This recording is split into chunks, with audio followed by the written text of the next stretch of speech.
দোসরা জানুয়ারি বারুইপুর থেকে গোটা রাজ্যে কর্মসূচি শুরু করেছেন অভিষেক বন্দ্যোপাধ্যায়। এর আগে বুধবার দিল্লিতে বাংলার মানুষের হয়ে আওয়াজ তুলেছেন তৃণমূল কংগ্রেসের সর্বভারতীয় সাধারণ সম্পাদক অভিষেক বন্দ্যোপাধ্যায়। তাদের হয়ে মুখ্য নির্বাচন কমিশনারের সঙ্গে কার্যত 2.5 ঘন্টা বাগযুদ্ধ করেছেন তিনি। বৈঠক থেকে বেরিয়ে জ্ঞানেশ কুমারের বিরুদ্ধে ক্ষোভ উগরে দেন অভিষেক। সংবাদ মাধ্যমকে অভিষেক বলেন, जब कोई बोल रहा था वो रोकने टोकने लग गया। He started losing his temper. मेरे तरफ उंगली उठाने लग गया। फिर मैंने बोला you are nominated, I am elected. आपका उंगली नीचे करके बात करिए। हम लोग जो यहाँ पे बैठा हुआ है जनता का वोट से चुना हुआ है।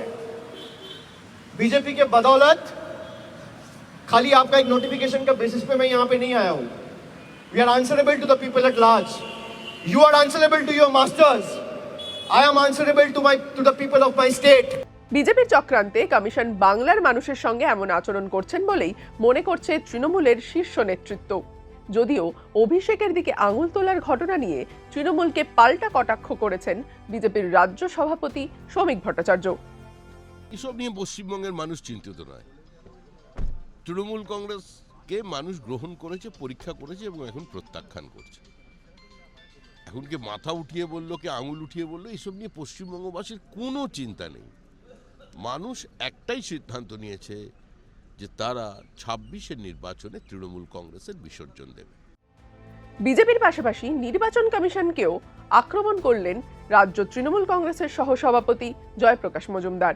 বলছেন বড় বড় কথা, একটাও আপনি সার্কুলার করছেন, নোটিফিকেশন করছেন, লিখিতভাবে দিয়ে ইলেকশন কমিশনের কেউ সাইন করছে। এই দুর্বলতা কেন? যেদিন নিজে পরিষ্কারভাবে আইনটা নিজে বুঝে আইনটা প্রয়োগ করার জন্যে চিঠি দিতে পারবেন, যে চিঠি প্রয়োজন হলে আমরা চ্যালেঞ্জ করব সুপ্রিম কোর্টে, তখন এইসব কথা বলবেন যে আইন ভাঙলে দেখে নেব। এই পেছন থেকে হুমকি ধমকি দেবেন না। আমরা জানি এতদিন ধরে নির্বাচন হয়ে এসছে, মানুষ শান্তিপূর্ণভাবে নির্বাচনে অংশগ্রহণ করে গণতন্ত্র বজায় রেখেছে। আর আপনারা এসছেন গণতন্ত্রটাকে বিজেপির স্বার্থে ভেঙে দিতে। তৃণমূল কংগ্রেস কোনোদিন সেটা সহ্য করবে না। জ্ঞানেশ কুমার, আপনি কান খুলে শুনে দিন।